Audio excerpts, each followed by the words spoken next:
결혼을 앞둔 커플들이 가끔 저에게 이제 기도받으러 또 인사하러 올 때가 있습니다. 그러면 제가 그때마다 꼭 해주는 이야기가 창세기 1장의 말씀이에요. 사람은 하나님의 형상으로 창조되었다라는 거예요. 여러분, 만약에 내 아내가, 내 배우자가 내가 다니는 회사의 사장님 딸이라면 이 사람을 볼 때마다 누가 보이겠어요? 그죠? 사장님 얼굴이 계속 아른거릴 겁니다. 무슨 말이냐면 마찬가지로 하나님의 형상이다.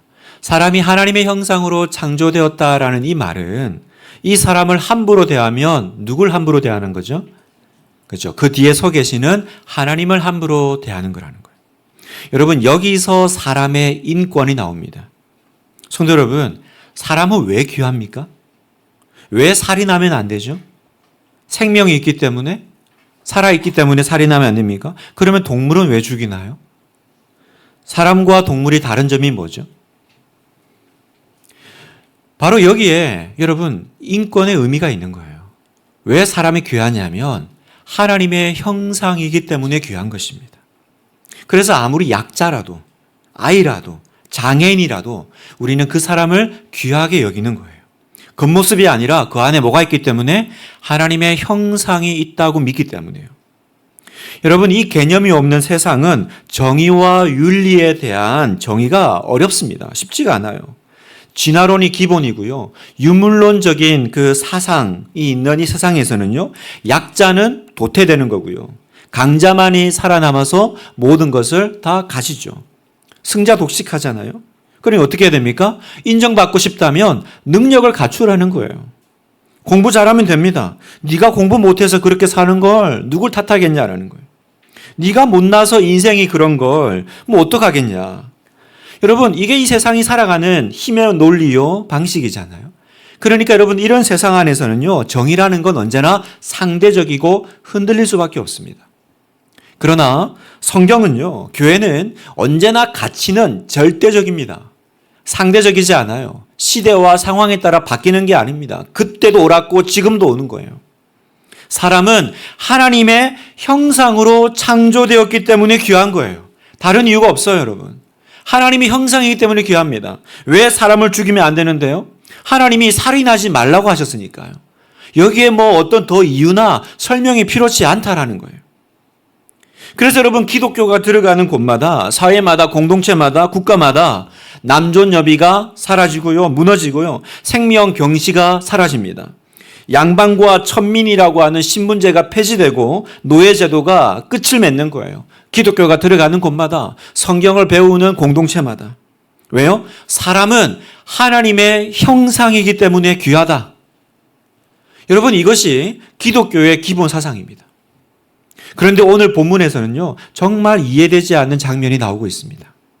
어느 한 여인이, 어머니가 귀신 들려 고생하는 자기 딸을 고쳐달라고 예수님을 찾아왔어요.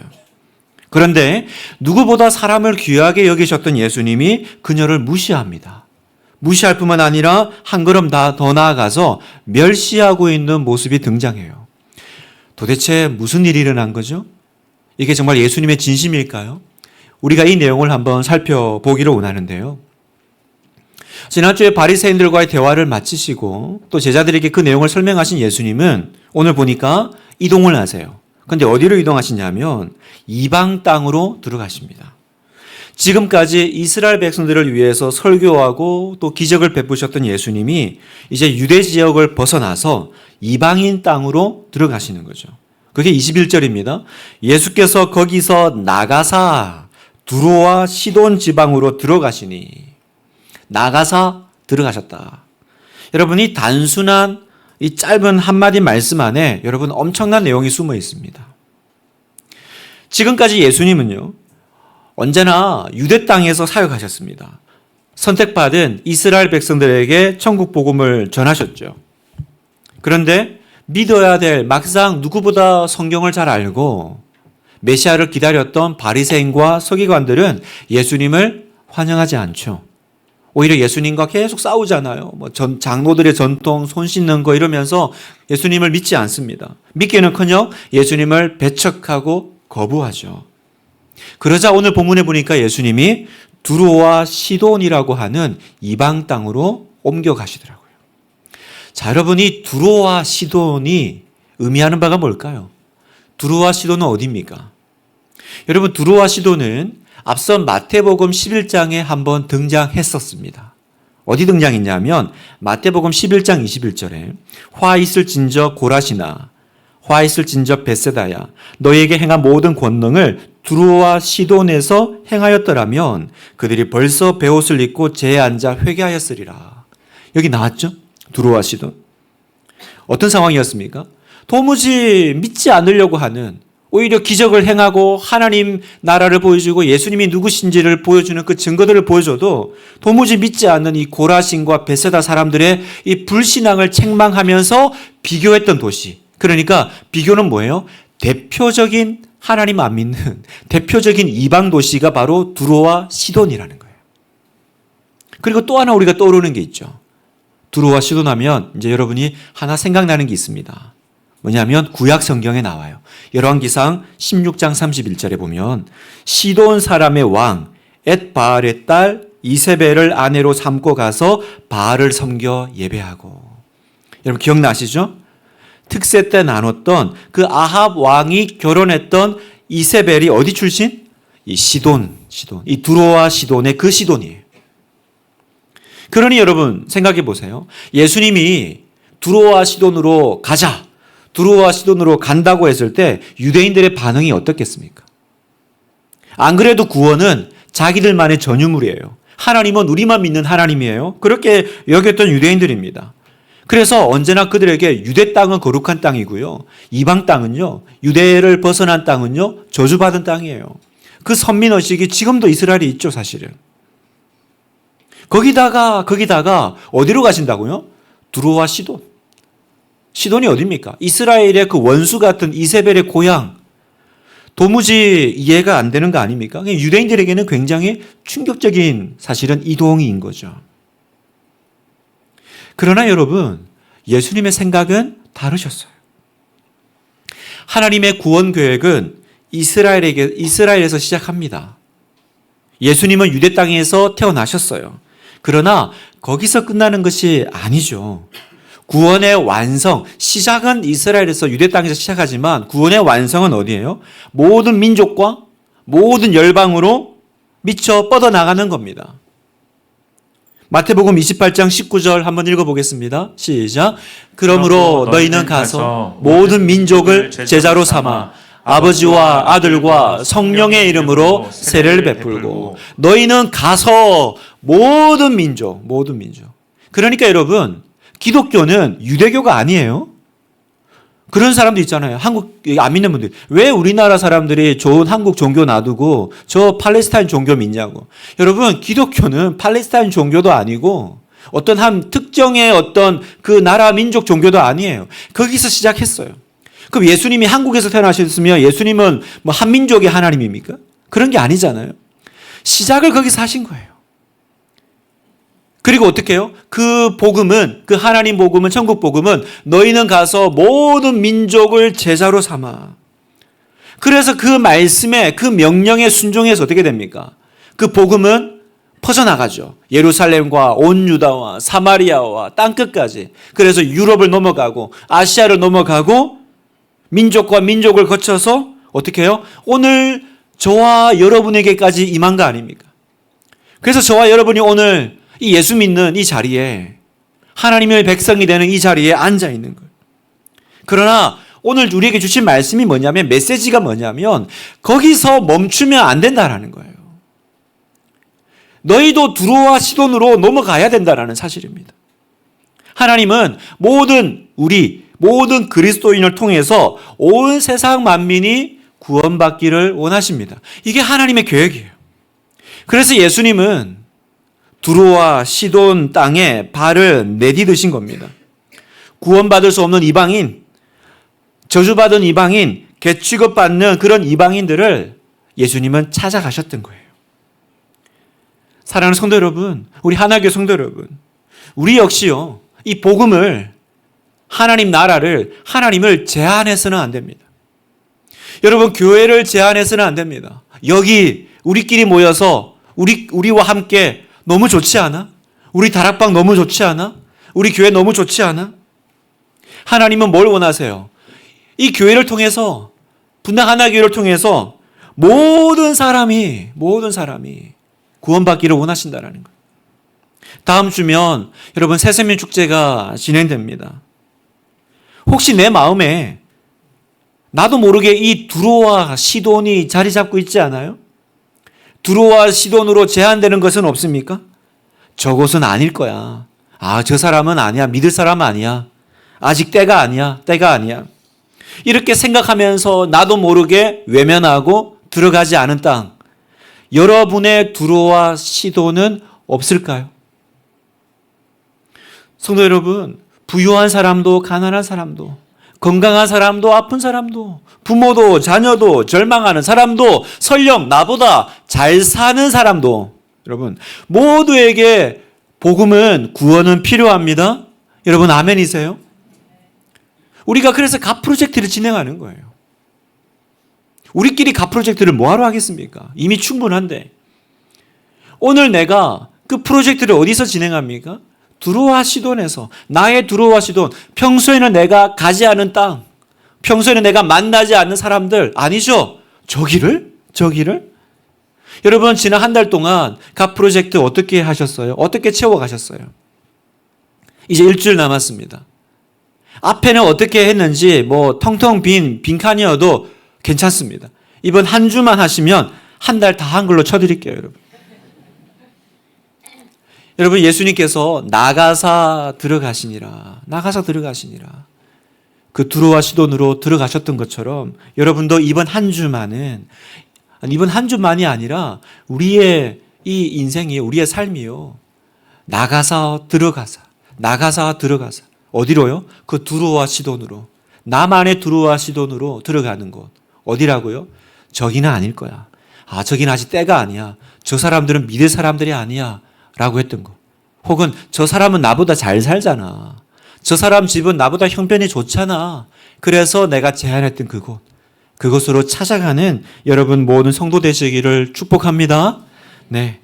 자, 예수님이 그렇게 이제 이방 땅 두로와 시돈으로 가셨어요. 그런데 한 만남이 기다리고 있죠. 어떤 한 어머니가 예수님을 찾아옵니다. 왜 왔어요? 22절 보니까 가나안 여자 하나가 그 지경에서 나와서 소리질러 이르되 주 다윗의 자손이여 나를 불쌍히 여기소서 하되 내 딸이 흉악하게 귀신 들렸나이다. 가나안 여자 하나가 찾아왔다라고 합니다. 여러분 가나안 사람들은 어떤 사람이냐면 구약에서 대대로 바알과 아세라 신을 섬기는 사람들입니다. 이 가나안 여인이란 말 속에는 뭐가 있어요? 그 가나안 족속의 후예라는 거죠. 그러니까 이 여성분은 예수님 만나기 전에 자기 민족의 전통을 따라 또 습관을 따라 우상을 섬기던 사람이었을 겁니다. 그럴 수밖에 없는 것이요. 여러분 사람은 하나님 만나기 전에는 다 우상을 섬깁니다. 대놓고 섬기기도 하고 은밀하게 섬기기도 하고. 여러분 우상이 뭐예요? 내가 의지하는 어떤 힘이죠. 내가 신뢰하는 어떤 중요한 것들이죠. 그래서 그 불안한, 근본적으로 인생을 모르고 불안한 사람들은 어떻게 살아요? 하다못해 큰 나무만 봐도 절하잖아요. 큰 바위만 봐도 절하잖아요. 물 떠놓고 절하고 굿하고 부적하고. 여러분 요즘 같은 이 과학시대에도 여전히 중요한 거 앞두면 절합니다. 철학관 가서 물어봅니다. 그 몇 천만 원을 주고 굿을 합니다. 부적을 받아옵니다. 왜 그래요? 불안하니까. 그래서 뭐라도 붙잡고 싶은 게 사람 마음이에요. 하나님을 모르니 그러면 어떻게 해요? 다른 거라도 붙잡아야죠. 아마 이 가나안 여인도 그 전에 그렇게 살지 않았겠어요? 모르긴 몰라도. 자, 그런데 이 사람의 인생에 심각한 문제가 발생했죠.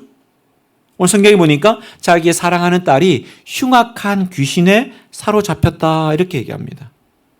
이 말은 뭐냐 하면 우리식으로 하면 현대의학으로 풀 수 없는 고통스러운 문제가 발생했다라는 거죠. 사람의 힘으로 해결할 수 없는 어떤 절망적인 사건이, 고난이 찾아왔다라는 거예요. 얼마나 그 가슴이 찢어지겠어요. 부모가 자기 아픈 것보다 자녀 아픈 게 더 가슴 아프잖아요. 조금 있으면 이제 수능이 다가오는데요. 한 달도 채 남지 않았습니다. 여러분, 자녀가 대학만 떨어져도 그렇게 가슴이 찢어진다고 하잖아요. 하물며 흉악한 귀신이 내 딸을 사로잡았다고 합니다. 비교할 수 없는 고통이죠. 사랑스럽고 예쁜 딸이 이리저리 넘어지고 미친 사람처럼 방황한다고 생각해 보십시오. 부모로서는 정말 기가 찰 노릇입니다. 감당하기 어려운 고통이었을 거예요. 이 어머니는요, 먼저 그 상황이 벌어졌을 때 자기가 할 수 있는 거 다 해봤을 겁니다. 그렇지 않겠어요? 뭐 했겠어요? 내가 동원할 수 있는 거 뭡니까? 내가 믿는 그 대상에게 하소연하는 거죠. 도와달라고 손 내미는 거죠. 그래서 자기가 믿는 그 우상에게 제물도 바치고 온갖 수단과 방법을 동원해서 딸을 고치고 싶었을 겁니다. 그런데 아무리 내가 믿던 그 신에게 하소연을 해봐도요, 제사를 드리고 굿을 해봐도, 부적을 붙여봐도 아무 응답이 없는 거죠. 귀신 들린 딸은 어떻게 할 수가 없는 겁니다. 여러분, 하나님의 성도 여러분, 종교가 그래요. 평안할 때는 종교가 위로를 줍니다. 여러분, 내 인생이 괜찮을 때는요, 종교는요, 만족을 줘요. 그러나 심각한 고통이 찾아왔을 때 무능한 것이 세상 종교입니다. 흉악한 귀신이 내 딸을 덮쳤을 때, 절망이 나를 찾아왔을 때 그동안 믿고 신뢰했던 종교가 더 이상 아무런 능력이 없다는 걸 깨닫죠. 이때부터 내 안에 고민과 갈등이 시작돼요. 그리고 그 고통은 어떻게 합니까? 우리로 하여금 그때부터 하나님에 대해서 이제 눈을 향하게 하는 거예요. 그 고통이 예수님께 나오게 하는 겁니다. 그 고통이 이 가나안 여인을, 가나안 여성을 예수님께 달려오게 만들었던 거죠. 성도 여러분, 누가 예수님을 만나는 줄 아세요? 내가 믿고 있는 것이 무너질 때입니다. 내가 붙잡았던 것에 배신당할 때입니다. 이건 나를 지켜줄 거야. 사람을 의지했습니다. 건강을 내가 의지했습니다. 내가 뭔가 쌓아두고 붙잡았던 거 의지했습니다. 그런데 인생은 뭐예요? 내가 믿고 의지했던 것에 끊임없이 배신당하는 게 인생 아니에요? 사람에게 배신당하고, 건강에 배신당하고, 내가 쌓아뒀던 것들에 배신당하고. 이건 나를 지켜줄 거야. 내 인생이 어려울 때 이 사람은 나를 지켜줄 거야. 그랬던 것이 진짜 어려운 게 왔을 때, 진짜 내 힘으로 감당할 수 없는 문제가 왔을 때 우리는 무너지죠. 오늘 이 자리에 그런 시간을 통과하고 있는 성도님들 계세요? 무슨 신호예요? 이때가 바로 이제 나의 눈을 들어서 하나님을 볼 때라는 거예요. 예수님께 나올 신호다라는 것입니다. 그래서 이 여성이 예수님께 나온 거예요.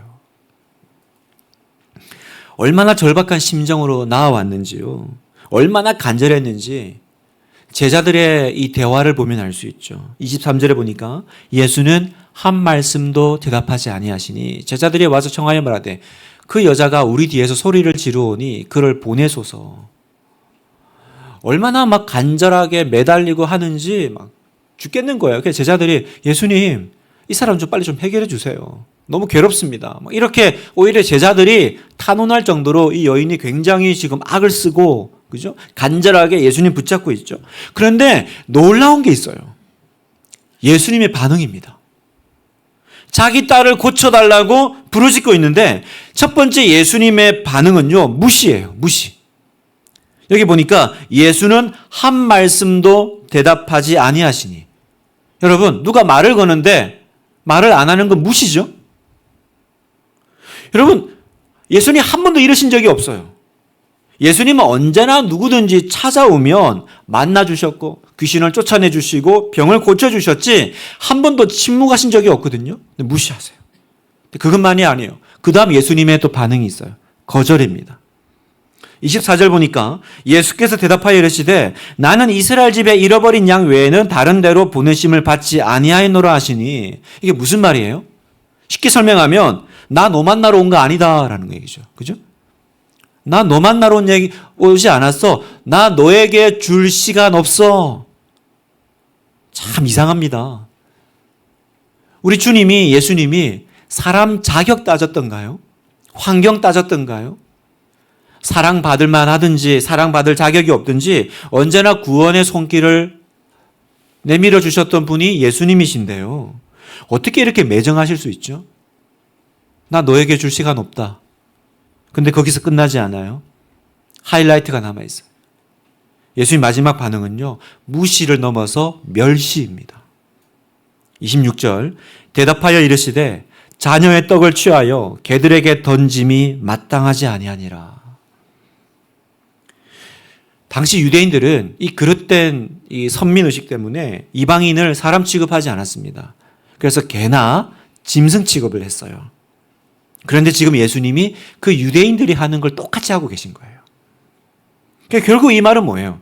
너는 개다라는 뜻이죠. 너는 개다라는 거예요. 마틴 루터는, 종교개혁을 일으켰던 마틴 루터는요, 이 구절을 해석하면서 이렇게 말했어요. 예수님의 이 말은 그녀의 마음을, 그리고 그녀의 믿음을 산산조각 나게 했다. 정말 그렇지 않겠어요? 여러분, 이런 말 듣고 예수 믿을 사람이 있겠습니까?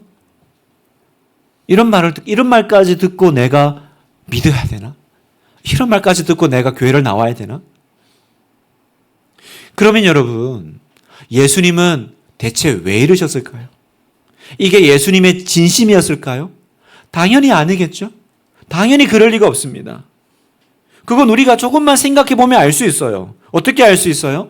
오늘 이 사건이 끝나는 28절 마지막을 보면 알 수 있죠. 마지막에 예수님은 그 여인에게 뭐라고 말씀하시냐면 28절, 이에 예수께서 대답하여 이르시되 여자여 내 믿음이 크도다 내 소원대로 되리라 하시니 그때로부터 그의 딸이 나으니라. 여러분, 이게 예수님의 진심이라는 거예요. 원래부터 이러려고 하셨어요.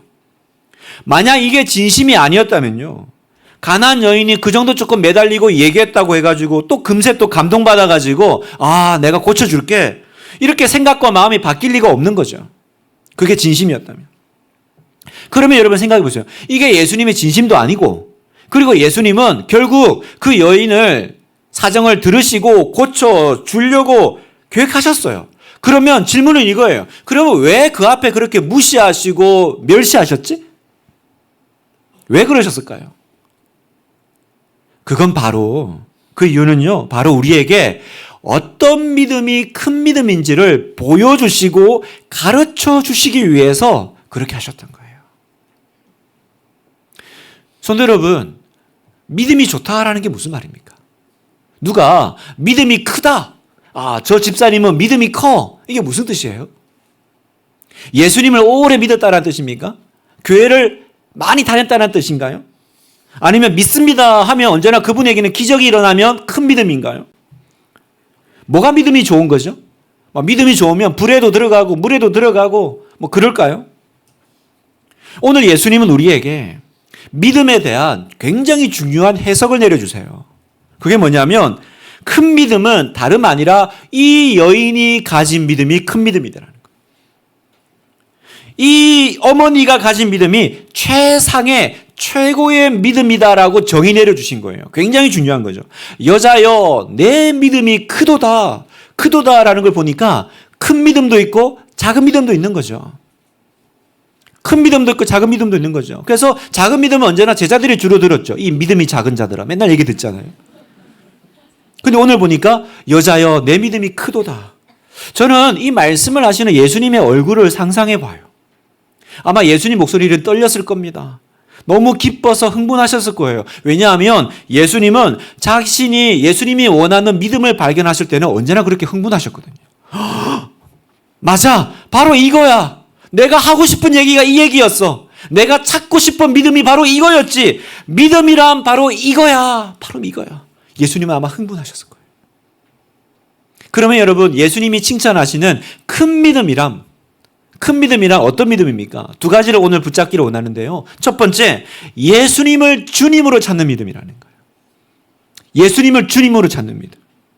자, 이 여성이요, 이 어머니가 예수님을 부르는 호칭이 굉장히 중요해요. 22절 한번 읽어볼까요? 시작.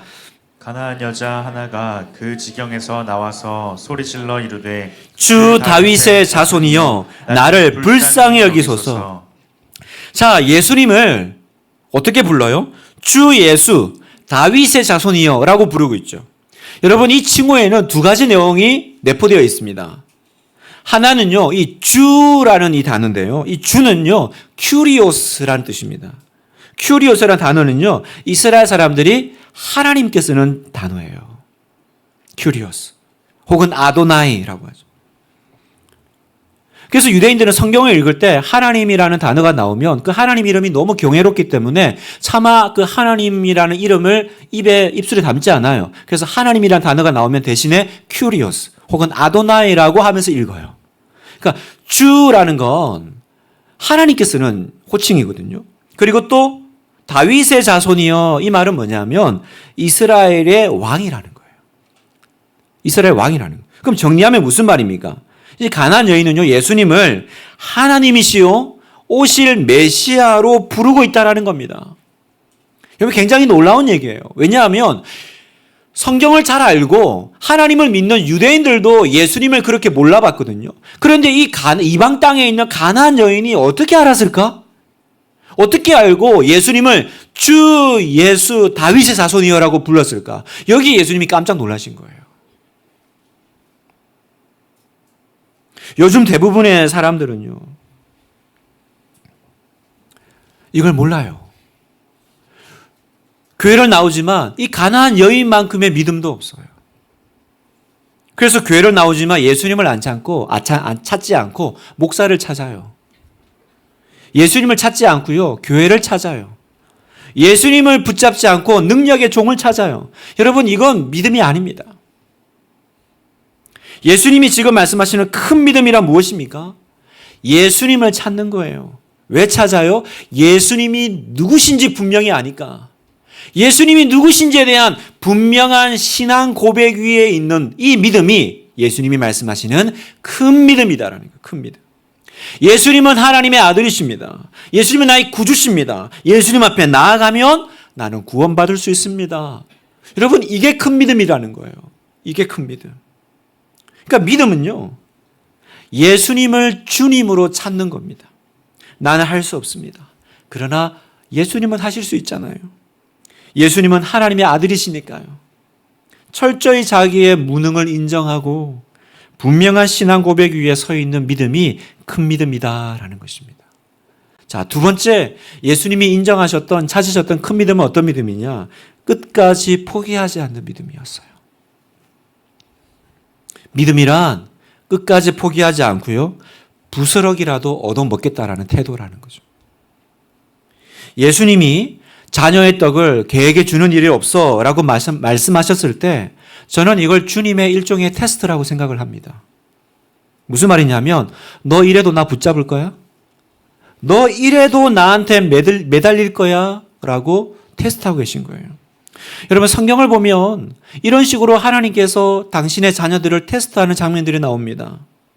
그 야복 강가에서 야곱이 다시 고향으로 돌아오기 전에 그 형 에서를 만나기 전에 이제 죽을 위기에 당하죠. 그때 야복 그 강 나루토에서 밤새도록 기도합니다. 하나님과 씨름해요.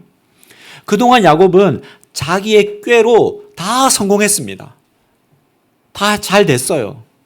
그런데 이제 형이 자기의 생명을 위협하는 절체절명의 순간에 다다르니까 도저히 자기의 꾀와 지혜로 힘으로 해결할 수 없는 문제 앞에서 비로소 야곱은 다시 하나님과 홀로 씨름하기 시작합니다. 여러분, 그게 바로 하나님이 원하셨던 거예요.